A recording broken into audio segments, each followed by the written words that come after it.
Good morning and welcome to the first edition of the Fastbreak here. My name is Brian Robbins and I'm joined by my good friend and co-host Alex Kanter. Hello, how's it going? Good.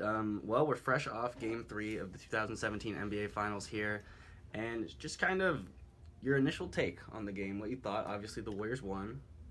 Yeah, I think one, the team first of all is incredible, and I think this goes to show that though they can blow out teams, I think it's very important for them to be able to come back like that.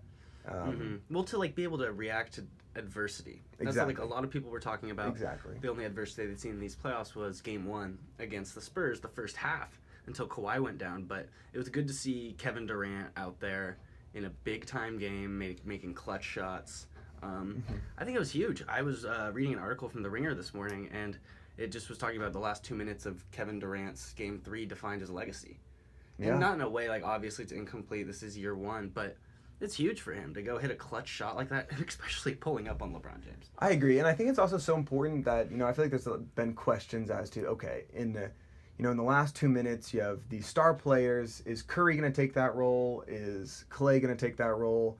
But I think it was nice to see Kevin Durant just assume that position. Yeah. He just kind of took it on himself to just go down there, didn't pass the ball, took the shot, and put him in a great position. Yeah, and that goes down. I think earlier in the season there was Draymond Green. I remember a quote from him to Kevin Durant was, "Hey, we don't need you now. We need you in the finals. Stop worrying about it." And then that we're seeing exactly what that is right now. And that leads me to my next question is this the best the Cavs can play? Was Game 3 the best they could play? Or do they have another gear? I mean, you had Kyrie Irving with 38, LeBron with 39. I don't think so. I think best case scenario is that you have J.R. Smith with a 15-point game. You have Tristan 16 Thompson last night too. Yeah. So you have Tristan Thompson maybe score a couple points, but you can't ask LeBron and Kyrie Irving to both put up at least 60. It seems like at this point for them to win when your bench just can't perform, and not even your bench. Your 3 other starters. Yeah, and we were talking this a bit as we were walking over, but the idea of what the Warriors have done to specialists. Do you want to elaborate on that? Yeah, well, I think the Warriors have removed the place in the NBA for specialists. So if you take, on either side of the ball, you take Kyle Korver, for example. Kyle Korver will come down. He will shoot 3-pointers. He's going to make he's going to make a couple of them, but he's not going to go on the other side of the court and guard Klay Thompson. He's a liability. He can't do that. He's the a liability Warriors are gonna defensively. hunt him down. But then you have Amon Shumpert, where it's like, okay, we'll put him on the court. He can guard Klay Thompson, but then on the offensive end, he's a liability. They're not going to guard him. And you have players like Klay Thompson. You have players like Kawhi Leonard. These players are specialists. Draymond. Are on both sides of the ball. So when you play the Warriors, and when they're playing, especially when they're playing small ball, right? Everyone can score. And yeah, you could say, okay, well, Draymond isn't scoring, but you take Game 7 last year, for example, he can if he wants to. Yeah, I mean, so I completely agree. It's just I think another thing that I just never seen this collection of talent on the floor at the same time.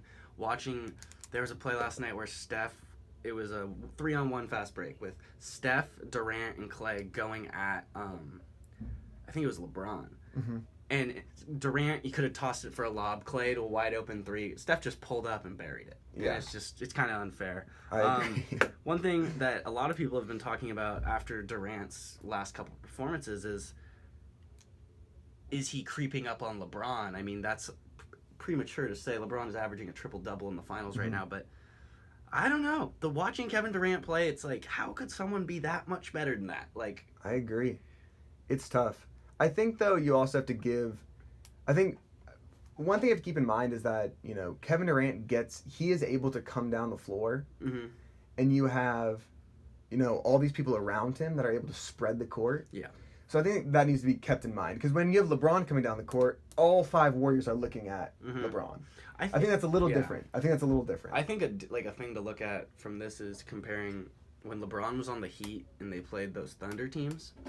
It's kind of like roles reversed right now. Because when LeBron was on those Heat and they played that Thunder team, you had to worry about Dwayne Wade, Chris Bosh when he was just starting to knock down threes and was really playing well.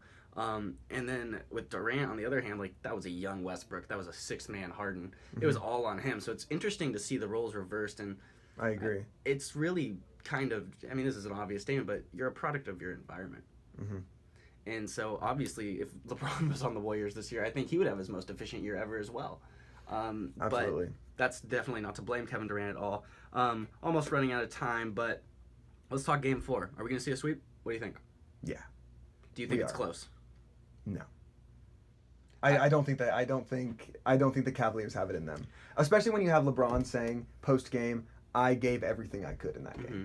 Yeah, I mean, you just felt like Game 3 was going to be the one. If they were going to get one, it was going to be that, and they played well. I do not think you're going to see 30 plus out of Kyrie again. I think the only way that it goes 5 is maybe LeBron just goes, "I'm not getting swept," and puts up 50, 12 and 12 or something. But even then, I agree. Steph Curry's almost averaging a triple-double. Kevin Durant's averaging like 34 points a game. Klay Thompson found his shot just at the right time. Mm-hmm. Warriors seem hard to beat. And even if there isn't a sweep, I get to see the Warriors win at home. So yeah, it's a win-win. Win-win. All right, well, that's all we have for today. Make sure to tune in next week.